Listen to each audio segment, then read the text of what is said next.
اللهم صل على محمد وعلى آل محمد كما صليت على إبراهيم وعلى آل إبراهيم إنك حميد مجيد. اللهم بارك على محمد وعلى آل محمد كما باركت على إبراهيم وعلى آل إبراهيم إنك حميد مجيد.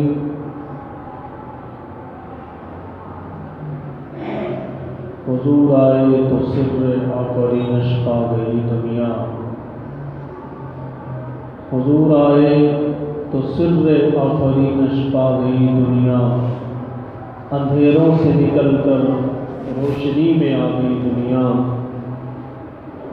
بجھے چہروں پہ زنگ اترا ستے چہروں پہ نور آیا. بجھے چہروں پہ زنگ اترا ستے چہروں پہ نور آیا. حضور آئے تو انسانوں کو جینے کا شعور آیا. میرے انتہائی قابل صد احترام واجب الاحترام محترم بزرگوں، دوستوں، بھائیوں اور عزیز طلباء کرام، آج کے جمعۃ المبارک کے اندر قرآن کریم فرقان حمید اس کے مختلف مقامات سے وہ آیتیں پڑھی گئی ہیں جس کے اندر اللہ پاک نے اپنے محبوب امام الانبیاء سید الانبیاء عبداللہ کے لخت جگر آمنہ کے در یتیم حضرت محمد رسول اللہ صلی اللہ علیہ وسلم کی شان اور رفعت کو بیان کیا.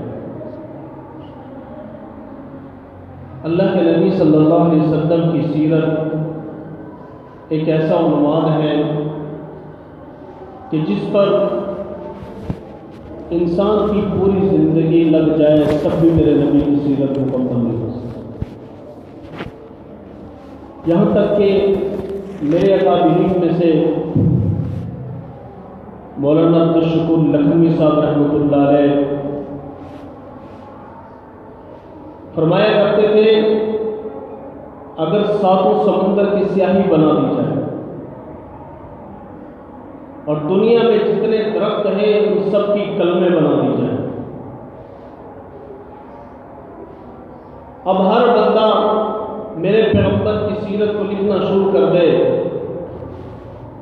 تو فرماتے ہیں وہ ساتوں سمندر خشک ہو جائیں گے، وہ کلمیں ٹوٹ جائیں گی، لیکن میرے پیغمبر کی زلفوں کی تعریف بھی مکمل نہیں ہو سکتی.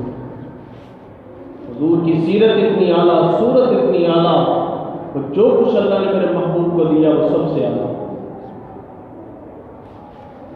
اس پر ہمارا ایمان اور عقیدہ ہے کہ اللہ نے حضور نبی کریم صلی اللہ علیہ وسلم کو اس کائنات میں رحمت للعالمین بنا کر بھیجا، اور آپ صلی اللہ علیہ وسلم اس روئے زمین پر تمام انسانوں کے لیے رحمت للعالمین. دنیا کے جتنے بھی انسان قیامت تک آئیں گے یا آتے رہیں گے، ان سب کی کامیابی وہ حضور نبی کریم صلی اللہ علیہ وسلم کے قدموں سے وابستہ ہے. دنیا کے تمام انسان اگر کامیاب ہونا چاہتے ہیں تو وہ آئیں میرے محبوب صلی اللہ علیہ وسلم کے قدموں پر چلیں، آپ صلی اللہ علیہ وسلم کے لائے ہوئے دین پر چلیں، آپ صلی اللہ علیہ وسلم کی لائی ہوئی شریعت پر چلیں تو ان کو انشاءاللہ دنیا میں بھی کامیاب ہوں گے اور آخرت میں بھی کامیاب ہوں گے.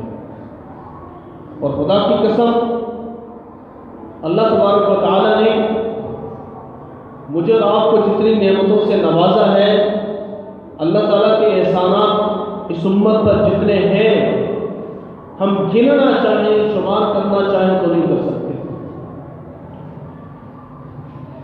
اللہ تبارک و تعالیٰ نے خود قرآن مجید کے اندر فرمایا وَإِن تَعُدُّوا نِعْمَتَ اللَّهِ لَا تُحْصُوهَا، اگر تم میری نعمتوں کو گننا چاہو، شمار کرنا چاہو تو نہیں کر سکتے.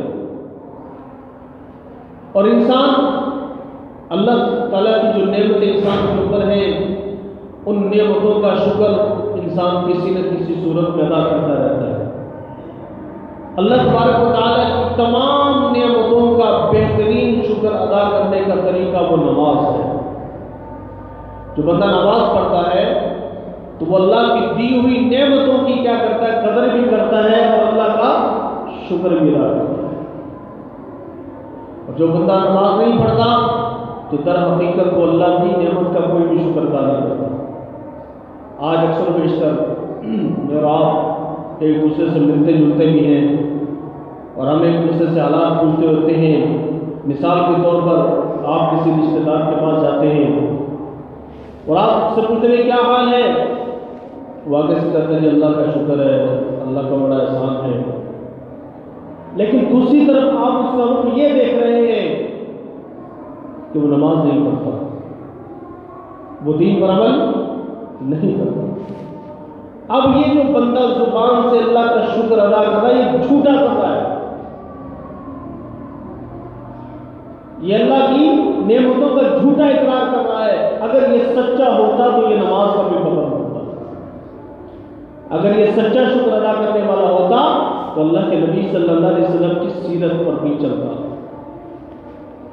خدا کی قسم اللہ کے نبی صلی اللہ علیہ وسلم ہمیں وہ کچھ دے کر گئے ہیں، اگر ہم اس پر عمل کرتے تو آج میں کبھی بھی نہیں ہوتی۔ صحابہ کے پاس کیا تھا؟ صحابہ کرام رضوان اجمعین کے پاس کیا چیز تھی؟ صرف قرآن اور پیغمبر کا فرمان، یہ دو چیزیں صحابہ کے پاس تھیں، اور جس کو لے کر وہ پوری دنیا میں تھے۔ آج ہم قرآن سے بھی دور ہیں اور پیغمبر کے فرمان سے بھی دور ہیں۔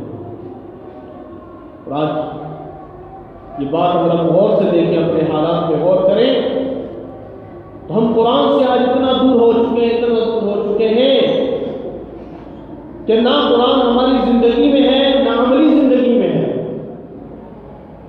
بس قرآن سے ہمارا تعلق آج صرف اتنا سا ہے کہ انسان کوئی مر جائے تو مولوی اکٹھے کر لیے جاتے ہیں، کوئی انسان مر جائے پھر رشتہ دار بھی آ جاتے ہیں، دوست بھی آ جاتے ہیں، احباب بھی آ جاتے ہیں، اور پھر کوئی بزرگوں کی گٹھلیاں اس میں پڑھنا شروع کر دیتے ہیں۔ کوئی ہوگا سوارا پڑھ لے گا، کوئی زیادہ ہی آپ کو سجر پہ نہیں ہوگا سورہ یاسین پڑھ لے گا۔ بس یہ تعلق میرا اور آپ کا قرآن سے، پورا سال گزر جاتا ہے قرآن الماریوں میں سجا ہوا مجھے راتوں میں، غرض و بار اس پر اسی طرح پڑھ لیتے ہیں۔ یعنی آج ہماری کیفیت یہ ہے کہ جب تک کوئی مرتا نہیں ہے اس وقت تک ہمارے گھر میں بھی قرآن پڑھتا رہے۔ ہم نے قرآن کے ساتھ یہ تعلق کیا ہے، ہم نے قرآن کو رکھ لیا مردوں کے لیے کہ فلانا بندہ مر جائے تو مولوی صاحب کے پاس آئیں گے، مولوی صاحب بچوں کو بھیجو، قرآن پڑھنا ہے، ابے کو کیا کرنا ہے، سارے ثواب کرنا ہے، میرا فلاں باپ چلا گیا اس کے لیے کرنا ہے، میرا فلاں بھائی چلا گیا اس کے لیے کرنا ہے، میری ماں دنیا سے چلی گئی اس کے لیے ہم نے کیا کرنا ہے، قرآن پڑھنا ہے۔ آج میرا اور آپ کا قرآن کے ساتھ یہ رویہ ہے۔ یاد رکھیے گا 1450 سال ہو چکے اس قرآن کو نازل ہوئے، جتنا ظلم آج ہم نے قرآن کے ساتھ کیا ہے، رب کعبہ کی قسم 1400 سال کی تاریخ کو اٹھا کر دیکھ لیجیے، آج تک ہم قرآن کے ساتھ کتنا ظلم کیا۔ قرآن مردوں کے لیے نہیں آیا، قرآن تو زندوں کے لیے آیا ہے، قرآن تو زندوں کے لیے آیا ہے کہ زندہ اس کو پڑھے۔ ایک عالم کا انتقال ہونے لگا، نظر کی کیفیت اس پہ طاری ہوئی تو گھر والے رونے لگے۔ اللہ آج ہمیں بھی ایسا کرتے ہیں، فرمانے لگے کیوں روتے ہو تم؟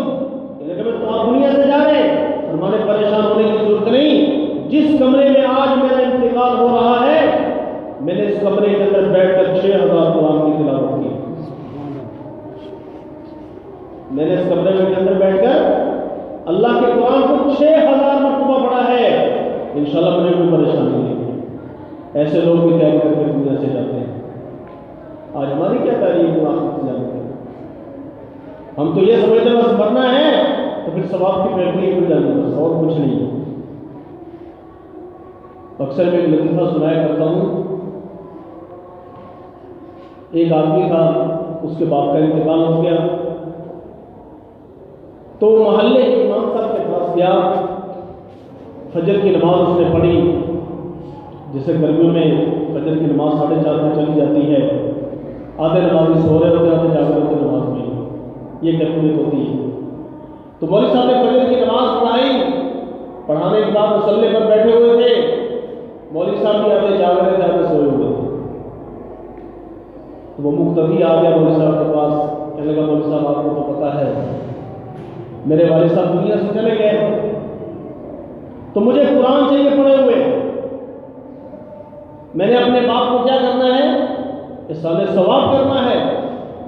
اب دیکھو بھائی، مرنے کی دیر ہوتی ہے، ثواب کی فیکٹریاں دیکھو کیسے ہوتی ہیں. تو کہنے لگا مولوی صاحب آپ کو تو پتہ ہے میں آپ کی مسجد کا مقتدی بھی ہوں، خاص نمازی بھی ہوں، اور والد صاحب کے لیے قرآن پڑھے ہوئے چاہیے. تو مولوی صاحب کہنے لگے یار اگر آپ پہلے آ جاتے چند دن تو ہو سکتا میں آپ کو پڑھے ہوئے قرآن دے دیتا. آپ تو ہے نہیں میرے پاس، لیکن آپ بیٹھو ذرا، میں کسی دوسرے مولوی صاحب کو فون کرتا ہوں، آپ کو مایوس نہیں کروں گا. اس نے دوسرے مولوی صاحب کو فون کیا، اور فون کرتے ہوئے کہا کہ میرا خاص مقتدی ہے، آپ نے نام ہی کرنا، اتنے قرآن ہمیں پڑھے ہوئے چاہیے، اتنا درود شریف چاہیے، اتنا تیسرا کلمہ پڑھا ہوا چاہیے، اتنی آیت کریمہ ہمیں پڑھی ہوئی چاہیے. اور یہی ہم کچھ کرتے ہیں نا پڑھنے کے بعد. رشتے دار کرتے ہوتے ہیں، آیت کریمہ بھی پڑھی جا رہی ہے، تیسرا کلمہ بھی پڑھا جا رہا ہے، پہلا کلمہ بھی پڑھا جا رہا ہے، استغفار بھی پڑھا جا رہا ہے، سورہ یاسین بھی پڑھی، یہی ہوتا ہے نا. تو مولوی صاحب نے اس کو کہا کہ کاغذ قلم پکڑو. تو کاغذ قلم جو اس نے پکڑا، اس نے کہا لکھو 300 قرآن. اسے 300 قرآن لکھ لیے. 1,00,000 مرتبہ درود شریف وہ بھی لکھ لیا، 1,00,000 مرتبہ تیسرا کلمہ وہ بھی لکھ لیا. سارا کچھ لکھ کر اتنا لمبا پرچہ بن گیا. جب مولوی صاحب نے فون پر بات ختم کی، اس نوجوان نے جب اتنی لمبی فہرست دیکھی، جب مولوی صاحب نے فون بند کیا تو اس نے وہ پرچہ مولوی صاحب کے حوالے کر دیا. کہا مولوی صاحب میں نے ابے کو جنت میں پہنچانا ہے، جنت سے آگے نہیں لے جانا. میں نے ابے کو جنت میں پہنچانا ہے، جنت سے آگے نہیں لے کے جانا. مولوی صاحب 300 قرآن. ہو سکتا ہے جب تک یہ مسجد بنی آج تک 300 قرآن نہ پڑھے گئے، آج تک شاید ہو سکتا ہے کہ 1,00,000 درود نہ پڑھا گیا.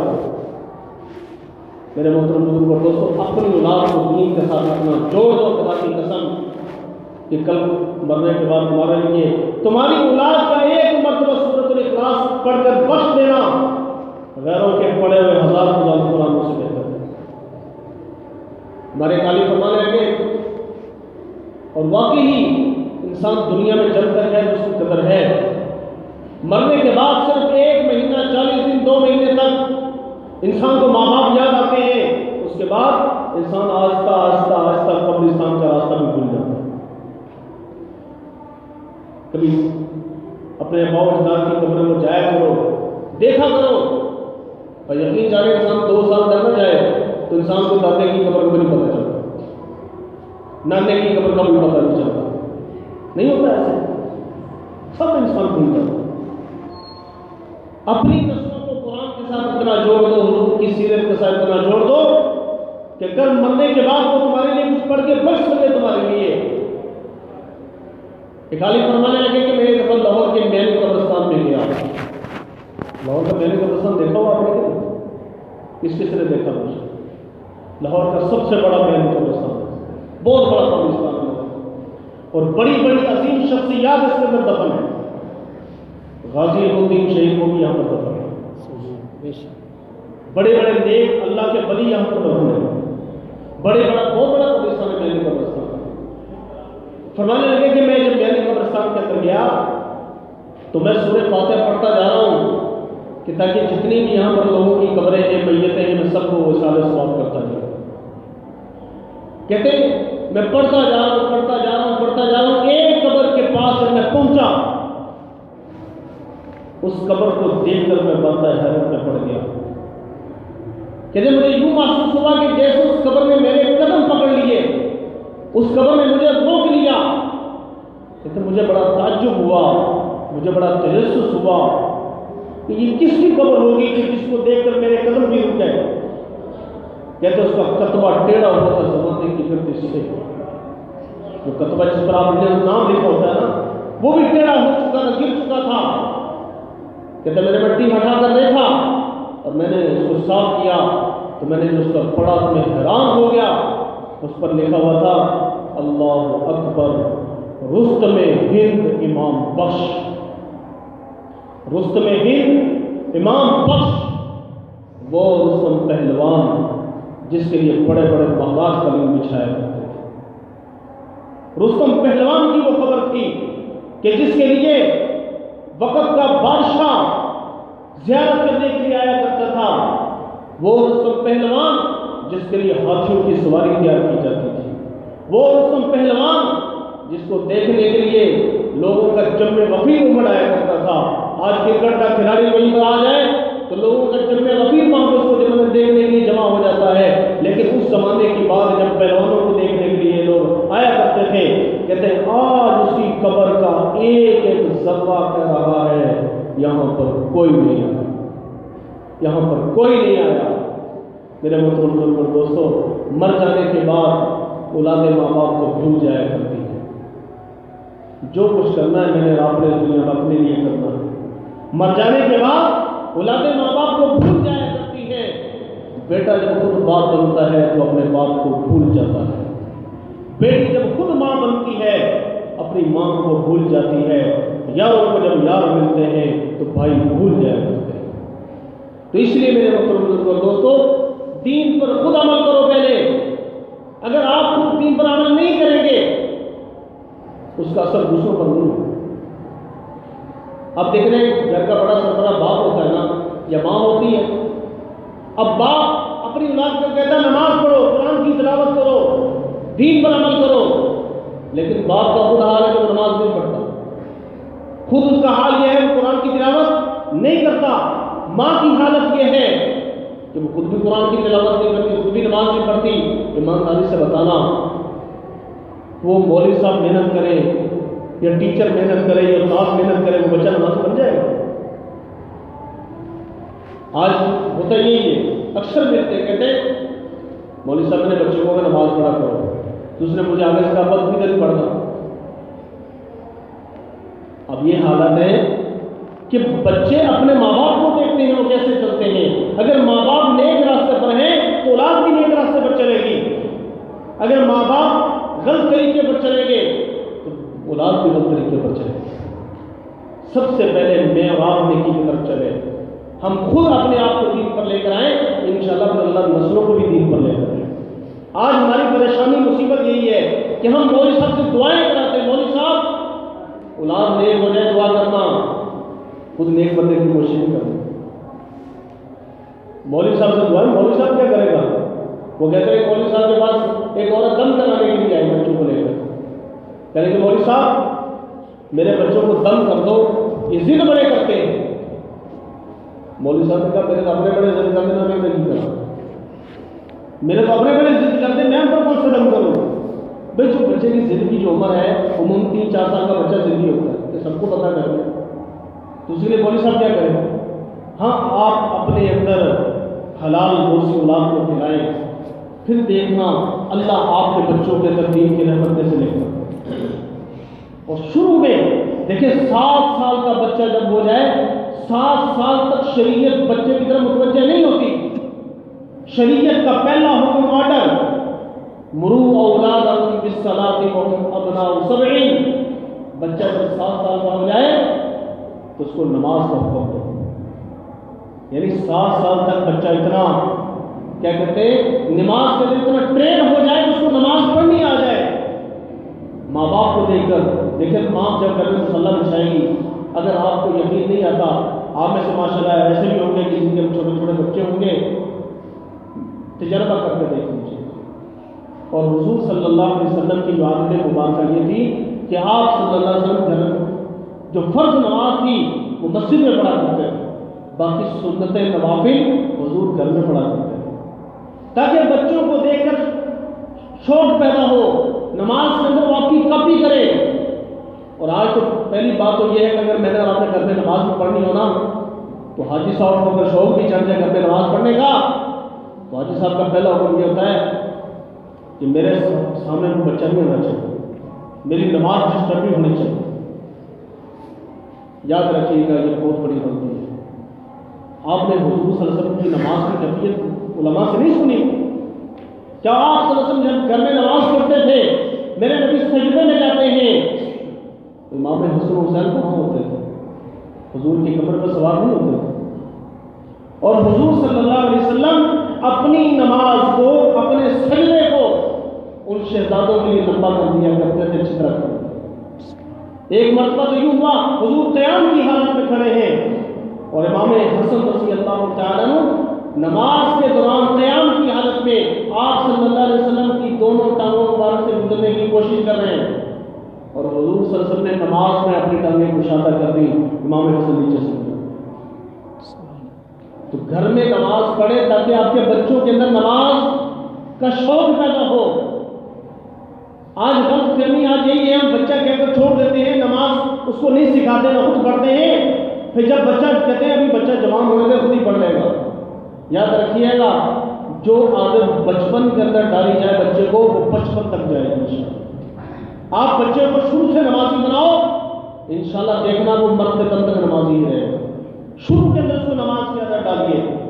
ہمارے استاد کے پاس ایک آدمی آیا اور اس نے آ کر کہا کہ مولوی صاحب آج میں نے اپنے بچے کو نماز پڑھنے کے لیے نہیں اٹھا.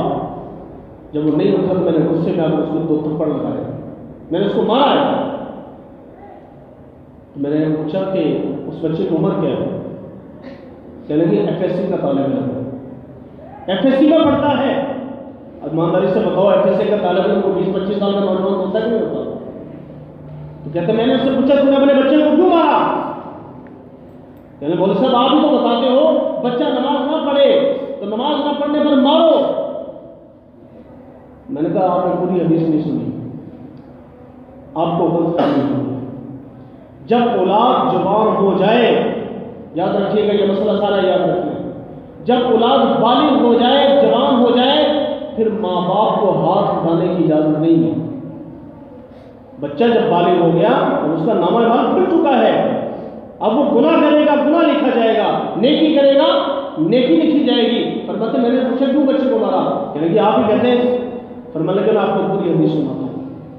اللہ کے نبی صلی اللہ علیہ وسلم کا فرمان ہے مروا اولادکم بالصلاۃ وهم ابناء 7. بچہ جب 7 سال کا ہو جائے تو اس کو نماز کا حکم کرو. وَاضْرِبُوهُمْ وَهُمْ أَبْنَاءُ 10. اور جب بچہ 10 سال کا ہو جائے اس وقت اگر وہ نماز نہیں پڑھتا تو نماز نہ پڑھنے پر مارنے کا حکم ہے. لیکن مارنا بھی اس کیفیت سے ہے کہ بچے کے جسم پر کوئی نشان نہ بنے. مثال کے طور پر چہرے پر نہ مارے, کمر کے اندر مارے. اور ماں باپ ہونا ٹرین کرنے والے تو 1-2 سے بچہ سدھر جاتا ہے. ایک کو لگا دو نا اپنے گھر میں تو سارے بگڑے اسی سے ہو جاتے ہیں. تو فرمانے لگے دیکھو اللہ کے نبی فرمایا کہ جب بچہ 7 سال کا ہو جائے تو نماز کا حکم دو, جب 10 سال کا ہو جائے تو نماز نہ پڑھنے پر نماز مارو. آپ نے اپنے بچے کو آج جو مارا ہے نا, یہ تھپڑ اگر 10 سال پہلے لگایا ہوتا تو آج یہ نوبت نہ آتا. ہم اس وقت حکم دیتے ہیں کہ جب پانی سر سے گزر جاتا ہے, پھر مولوی صاحب, پھر تمیز, پھر فلانا, پھر فلانا, پھر کہتے ہیں گھر میں کچھ ہو گیا, فلاں کچھ ہو گیا. میرے محترم بزرگ اور دوستو, یہ سب مصیبتیں ہمارے گھر سے پیدا ہوتی ہیں, باہر سے کوئی نہیں ڈالتا. آپ گھر میں دیکھیں, اب دیکھیں یہ جو نماز ہے اتنی عظیم الشان عبادت ہے, خدا کی قسم حضور صلی اللہ علیہ وسلم کے رازدار حضرت حذیفہ بن یمان رضی اللہ تعالیٰ, یہ وہ صحابی رسول ہیں کہ جن کو حضور صلی اللہ علیہ وسلم کا رازدار کہا جاتا تھا, جن کو حضور صلی اللہ علیہ وسلم کا رازدار کہا جاتا تھا. اور حضور صلی اللہ علیہ وسلم نے حضرت حذیفہ بن یمان سے فرمایا تھا, حذیفہ میری امت پر 72 فتنے آئیں گے, میری امت پر 72 فتنے آئیں گے, 72 فتنے میری امت میں رونما ہوں گے. اور انہوں نے سے فرمایا پہلا فتنہ جو میری امت پر رونما ہوگا, پہلا فتنہ جو میری امت پر آئے گا وہ یہ ہوگا, حذیفہ دیکھ لینا میری امت پر پہلا فتنہ جو رونما ہوگا وہ یہ ہوگا کہ لوگ نماز میں غارت کرنے لگیں گے. لوگ نماز میں سستی کرنے لگیں گے۔ آج میرے محترم بزرگوں اور دوستوں، جمعے والے دن دیکھو تو مسجدیں بھر جاتی ہیں ہمارے ساتھ۔ جمعے والے دن دیکھو تو لوگ تیار ہو کر، اچھے کپڑے پہن کر، خوشبو لگا کر، نہا دھو کر مسجد میں آتے ہیں۔ تو یہ سارے فجر کی نماز میں کہاں ہوتے ہیں؟